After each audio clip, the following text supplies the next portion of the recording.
Lok Sabha election ಸಂದರ್ಭದಲ್ಲಿ ಕೇವಲ ರಾಜ್ಯದಲ್ಲಿ ಮಾತ್ರವಲ್ಲ ಇಡೀ ರಾಷ್ಟ್ರದಲ್ಲಿ ಸದ್ದು ಮಾಡಿದಂತಹ ಪ್ರಕರಣ ಅಂತಂದ್ರೆ ಅದು ಪ್ರಜ್ವಲ್ ರೇವಣ್ಣ ಅವರ ಈ ವಿಡಿಯೋ ವೈರಲ್ ಪ್ರಕರಣ. ಇದೇ ಪ್ರಕರಣಕ್ಕೆ ಸಂಬಂಧಪಟ್ಟಂತೆ 3 ಅತ್ಯಾಚಾರ ಹಾಗೂ 1 ಲೈಂಗಿಕ ದೌರ್ಜನ್ಯದ ಕೇಸ್ ಕೂಡ ದಾಖಲಾಗಿದೆ.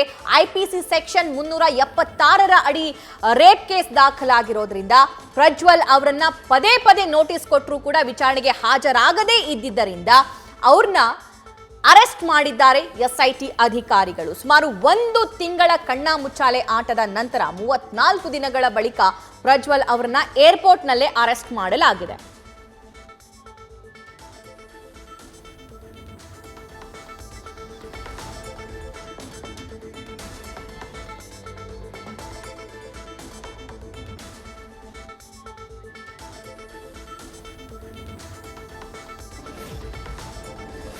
ಮೂವತ್ನಾಲ್ಕು ದಿನಗಳ ಬಳಿಕ ಫೈನಲಿ ಇಡೀ ರಾಷ್ಟ್ರದಲ್ಲಿ ಸದ್ದು ಮಾಡಿದ್ದಂತಹ ಪ್ರಕರಣದ ಆರೋಪಿ ಪ್ರಜ್ವಲ್ ರೇವಣ್ಣ ಅವರನ್ನ ಎಸ್ಐಟಿ ಅಧಿಕಾರಿಗಳು ಮಧ್ಯರಾತ್ರಿನೇ ಏರ್ಪೋರ್ಟ್ ನಲ್ಲಿ ಅರೆಸ್ಟ್ ಮಾಡಿದ್ದಾರೆ. ಇದರ ಸತತ ಕಂಟಿನ್ಯೂಸ್ ಕವರೇಜ್ ಅನ್ನ ನ್ಯೂಸ್ ಫಸ್ಟ್ ಮಾಡ್ತಾ ಇದೆ. ಈಗ ನನ್ನ ಎಲ್ಲಾ ಕೊಲೀಗ್ಸ್ಗಳು ಕೂಡ ಲೈವ್ ನಲ್ಲಿ ಜಾಯಿನ್ ಆಗಿದ್ದಾರೆ. ಎಸ್ಐಟಿ ಕಚೇರಿಯಿಂದ ಸಂದೇಶ್ ಹಾಗೂ ಪ್ರಜ್ವಲ್ ಇದ್ದಾರೆ. ಇನ್ನು ಬೌರಿಂಗ್ ಹಾಸ್ಪಿಟಲ್ ನಿಂದಲೂ ಕೂಡ ನಮ್ಮ ಪ್ರತಿನಿಧಿ ಚಂದ್ರಶೇಖರ್ ನಮ್ಮೊಂದಿಗೆ ಲೈವ್ ನಲ್ಲಿ ಜಾಯಿನ್ ಆಗಿದ್ದಾರೆ.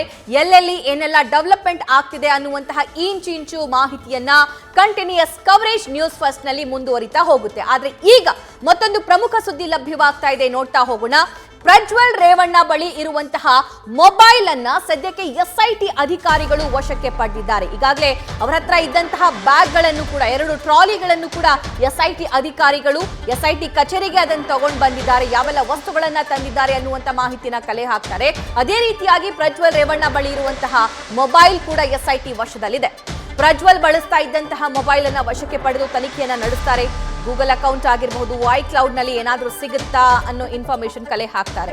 ಮೊಬೈಲ್ ವಶಕ್ಕೆ ಪಡೆದು ಎಫ್ಎಸ್ಎಲ್ಗೆ ಅದನ್ನ ರವಾನೆ ಮಾಡುವಂತ ಕೆಲಸ ಆಗುತ್ತೆ. ಮತ್ತಷ್ಟು ಮಾಹಿತಿಯನ್ನ ಈ ಬಗ್ಗೆ ನಮ್ಮ ಪ್ರತಿನಿಧಿ ಪ್ರಜ್ವಲ್ ನೀಡ್ತಾ ಹೋಗ್ತಾರೆ. ಪ್ರಜ್ವಲ್, ಈ ಪೆನ್ ಡ್ರೈವ್ ಕೇಸ್ ಮತ್ತು ವಿಡಿಯೋ ವೈರಲ್ ಕೇಸ್ಗೆ ಸಂಬಂಧಪಟ್ಟಂತೆ ಇಂಪಾರ್ಟೆಂಟ್ಲಿ ಮೊಬೈಲ್ನಲ್ಲಿ ಈ ಎಲ್ಲಾ ವಿಡಿಯೋಗಳನ್ನ ಚಿತ್ರೀಕರಿಸಲಾಗಿತ್ತು ಅಂತ ಹೇಳಲಾಗ್ತಿದೆ.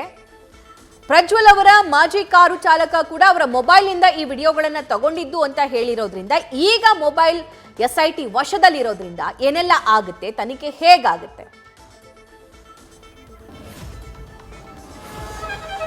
ಈಗಾಗಲೇ ಸಭಾ ಈ ಒಂದು ಪ್ರಕರಣಕ್ಕೆ ಸಂಬಂಧಪಟ್ಟಂತೆ ಪ್ರಜ್ವಲ್ ರೇವಣ್ಣ ಅವರ ಮೊಬೈಲ್ ಅನ್ನ ಎಸ್ಐಟಿ ಅಧಿಕಾರಿಗಳು ಈಗ ಬಳಸ್ತಾ ಇರುವಂತಹ ಮೊಬೈಲ್ ಅನ್ನ ಕೂಡ ಎಸ್ಐಟಿ ಅಧಿಕಾರಿಗಳು ವಶಕ್ಕೆ ಪಡೆಯುವಂತಹ ಒಂದು ಕೆಲಸವನ್ನ ಮಾಡ್ತಾ ಹೋಗ್ತಾರೆ. ಅದರಲ್ಲಿ ಪ್ರಮುಖವಾಗಿ ಗೂಗಲ್ ಅಕೌಂಟ್ ಆಗಿರ್ಬೋದು ಅಥವಾ ಕ್ಲೌಡ್ ಆಗಿರ್ಬೋದು, ಇದರಲ್ಲಿ ಯಾವ್ದಾದ್ರು ಮಾಹಿತಿಗಳು ಸೇವ್ ಆಗಿದೆಯಾ ಅನ್ನೋದ್ರ ಬಗ್ಗೆ ಕೂಡ ಒಂದು ಪರಿಶೀಲನೆ ನಡೆಸುವಂತ ಕೆಲಸವನ್ನ ಮಾಡ್ತಾರೆ. ಎಫ್ಎಸ್ಎಲ್ಗೆ ಕಳಿಸಿ ಅದನ್ನ ಕೂಡ ರಿಟ್ರೀವ್ ಮಾಡುವಂತ ಒಂದು ಕೆಲಸವನ್ನ ಮಾಡ್ತಾ ಹೋಗ್ತಾರೆ. ಕಾರಣ ಏನು ಅಂತ ಹೇಳಿದ್ರೆ, ಮೂಲ ಡಿವೈಸ್ ಏನಿದೆ ಅಂದ್ರೆ ವಿಡಿಯೋ ರೆಕಾರ್ಡ್ ಆಗಿದ್ದಂತಹ ಮದರ್ ಡಿವೈಸ್ ಏನಿದೆ ಅದು ಕಳೆದೋಗಿದೆ ಅನ್ನುವಂತ ಒಂದು ಮಾಹಿತಿ ಇರೋದ್ರಿಂದಾಗಿ ಅದಕ್ಕೆ ಸಂಬಂಧಪಟ್ಟಂತೆ ಆ ಒಂದು ಮೊಬೈಲ್ ಯಾವ ರೀತಿಯಲ್ಲಿ ಕಳೆದೋಯ್ತು ಅನ್ನುವಂತ ಒಂದು ಪ್ರಶ್ನೆಯನ್ನ ಕೂಡ ಇಲ್ಲಿ ಎಸ್ಐಟಿ ಅಧಿಕಾರಿಗಳು ಮಾಡ್ತಾರೆ. ಆ ಸಂದರ್ಭದಲ್ಲಿ ಸಮರ್ಪಕವಾದಂತಹ ಒಂದು ಉತ್ತರವನ್ನ ಪ್ರಜ್ವಲ್ ರೇವಣ್ಣ ಅವರು ಕೊಡಬೇಕಾಗುತ್ತೆ. ಒಂದೊಮ್ಮೆ ಪ್ರಜ್ವಲ್ ರೇವಣ್ಣ ಅವರು ಸಮರ್ಪಕವಾದಂತಹ ಒಂದು ಉತ್ತರವನ್ನ ಕೊಡದೇ ಇದ್ದಂತಹ ಪಕ್ಷದಲ್ಲಿ ಅದನ್ನ ಕೂಡ ಸಾಕ್ಷಿನಾಶ ಮಾಡಿದ್ದಾರೆ ಅನ್ನುವಂತ ಒಂದು ವಿಚಾರ ಏನಾದ್ರೂ ಅಲ್ಲಿ ಗೊತ್ತಾದ್ರೆ ಸಾಕ್ಷಿನಾಶದ ಅಡಿಯಲ್ಲೂ ಕೂಡ ಪ್ರಕರಣವನ್ನು ದಾಖಲಿಸುವಂತಹ ಒಂದು ಸಾಧ್ಯತೆ ಕೂಡ ಇಲ್ಲಿ ದಟ್ಟವಾಗಿರುತ್ತೆ ಅಂತಾನೆ ಹೇಳ್ತಾ ಹೋಗಬಹುದು.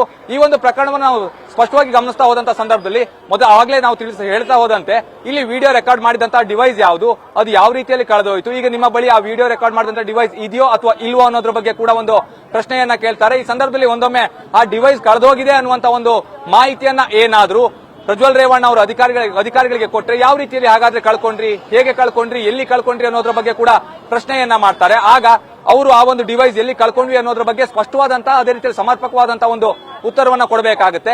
ಒಂದೊಮ್ಮೆ ಅದು ಕಳೆದು ಹೋಗಿಲ್ಲ, ಇವರೇ ಏನಾದ್ರೂ ಅದನ್ನ ನಾಶಪಡಿಸಿದ್ರು, ಆ ಒಂದು ಡಿವೈಸ್ ಸಿಕ್ಕಿದ್ರೆ ಮುಂದೆ ನನಗೆ ಸಮಸ್ಯೆ ಆಗುತ್ತೆ ಈ ಒಂದು ಪ್ರಕರಣದಲ್ಲಿ ಅನ್ನುವಂತ ಉದ್ದೇಶದಿಂದ ನಾಶಪಡಿಸಿದ್ರು ಅನ್ನೋದೇನಾದ್ರೂ ಗೊತ್ತಾದ್ರೆ ಆ ಸಂದರ್ಭದಲ್ಲೂ ಕೂಡ ಅವರ ವಿರುದ್ಧ ಸಾಕ್ಷಿನಾಶದ ಒಂದು ಪ್ರಕರಣವನ್ನ ದಾಖಲಿಸಿ ಮತ್ತೆ ತನಿಖೆಗೆ ಒಳಪಡಿಸ್ತಾರೆ. ಈಗ ಪ್ರಸ್ತುತವಾಗಿ ಅವರ ಬಳಿ ಇರುವಂತಹ ಒಂದು ಮೊಬೈಲ್ ಫೋನ್ ಅನ್ನ ಕೂಡ ವಶಕ್ಕೆ ಪಡೆಯುವಂತಹ ಒಂದು ಕೆಲಸವನ್ನ ಮಾಡಿರುವಂತದ್ದು. ಅಂದ್ರೆ ಅವರು ಈಗ ಸದ್ಯ ಬಳಸ್ತಾ ಇದ್ದಾರಲ್ಲ ಆ ಮೊಬೈಲ್ ಫೋನ್ ಅನ್ನ ಅದನ್ನ ಕೂಡ ಎಫ್ಎಸ್ಎಲ್ಗೆ ಕಳಿಸುವಂತ ಒಂದು ಕೆಲಸವನ್ನ ಮಾಡ್ತಾರೆ. ಅದನ್ನ ರಿಟ್ರೀವ್ ಮಾಡುವಂತಹ ಒಂದು ಕೆಲಸವನ್ನ ಕೂಡ ಮಾಡ್ತಾ ಹೋಗ್ತಾರೆ. ಕಾರಣ ಏನು ಅಂತ ಹೇಳಿದ್ರೆ, ಇಲ್ಲಿ ಈ ಮೊಬೈಲ್ ನಲ್ಲಿ ಅವರೊಂದಿಗೆ ಯಾರ್ಯಾರು ಕಾಂಟ್ಯಾಕ್ಟ್ ನಲ್ಲಿ ಇದ್ದಾರೆ, ಅವರು ಜರ್ಮನಿಯಲ್ಲಿದ್ದಾಗ ಅವರಿಗೆ ಸಹಾಯ ಮಾಡಿದಂತವ್ರು ಯಾರು, ಹಣಕಾಸಿನ ನೆರವನ್ನ ಕೊಟ್ಟಂತವ್ರು ಯಾರು, ಅದೇ ರೀತಿಯಲ್ಲಿ ಅವರು ಈ ಒಂದು ಹಿಂದಿನ ಒಂದು ಇಮೇಲ್ ಐಡಿಯನ್ನೇ ಏನಾದ್ರೂ ಈ ಮೊಬೈಲ್ ಕೂಡ ಅಟ್ಯಾಚ್ ಮಾಡಿದ್ರೆ ಆ ಸಂದರ್ಭದಲ್ಲಿ ಗೂಗಲ್ ಅಕೌಂಟ್ ನಲ್ಲಿ ಕೂಡ ಆ ಒಂದಿಷ್ಟು ಅಂಶಗಳೇನಿರುತ್ತೆ ಅದು ಕೂಡ ಸೇವ್ ಆಗಿರುತ್ತೆ, ವಿಡಿಯೋಗಳು ಕೂಡ ಸೇವ್ ಆಗಿರಬಹುದು, ಅದೇ ರೀತಿಯಲ್ಲಿ ಕ್ಲೌಡ್ ಅಲ್ಲೂ ಕೂಡ ಸೇವ್ ಆಗಿರುವಂತಹ ಒಂದು ಸಾಧ್ಯತೆಗಳಿರುತ್ತೆ. ಆಗ ಅದನ್ನ ಕೂಡ ವಶಕ್ಕೆ ಪಡೆದು ರಿಟ್ರೀವ್ ಮಾಡಿದಂತಹ ವೇಳೆಯಲ್ಲಿ ವಿಡಿಯೋ ಏನಾದ್ರೂ ಸಿಕ್ಕಿದ್ರೆ ಅದರ ಬಗ್ಗೆಯೂ ಕೂಡ ಪ್ರಶ್ನೆ ಮಾಡುವಂತಹ ಒಂದು ಕೆಲಸವನ್ನ ಮಾಡ್ತಾರೆ.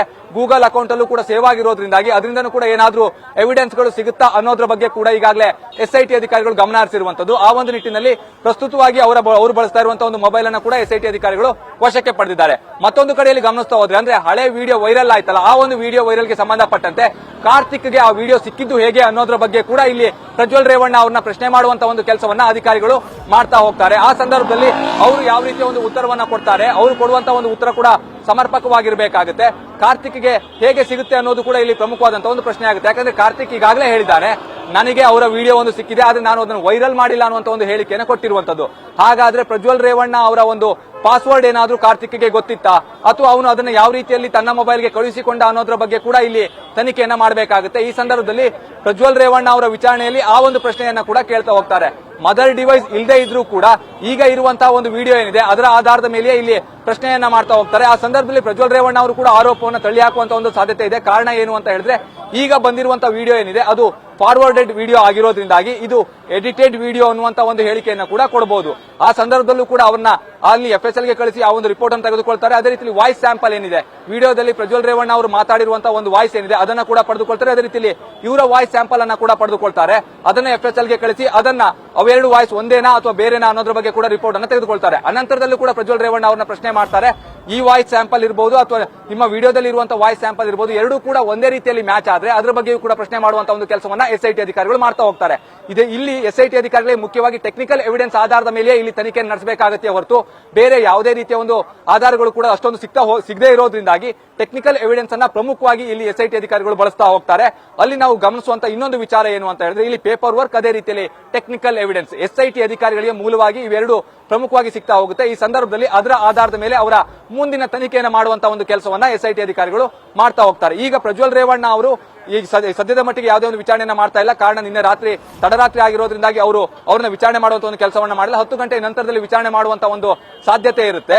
ಅಲ್ಲೂ ಕೂಡ ಪ್ರಾಥಮಿಕವಾದಂತಹ ಒಂದು ಮಾಹಿತಿಯನ್ನು ಕಲೆ ಹಾಕ್ತಾರೆ. ಪ್ರಾಥಮಿಕವಾದಂತಹ ಮಾಹಿತಿಯನ್ನು ಕಲೆ ಹಾಕಿದ ನಂತರದಲ್ಲಿ ಅವ್ರನ್ನ ಮೆಡಿಕಲ್ ಟೆಸ್ಟ್ ಗೆ ಒಳಪಡಿಸಲಾಗುತ್ತೆ. ಅನಂತರದಲ್ಲಿ ನ್ಯಾಯಾಧೀಶರ ಮುಂದೆ ಹಾಜರುಪಡಿಸ್ತಾರೆ. ನ್ಯಾಯಾಧೀಶರ ಮುಂದೆ ಹಾಜರುಪಡಿಸಿದ ನಂತರದಲ್ಲಿ ಒಂದು ವಿಚಾರವನ್ನ ಅವರು ಕೇಳ್ತಾ ಅಂದ್ರೆ ಮುಖ್ಯವಾಗಿ ಕಸ್ಟಡಿಗೆ ಕೇಳುವಂತ ಒಂದು ಕೆಲಸವನ್ನ ಮಾಡಬಹುದು. ಸಭಾ ನ್ಯೂಸ್ ಫಸ್ಟ್ ನಿರ್ಭೀತಿಯಿಂದ ನಿಮ್ಮ ಪರವಾಗಿ.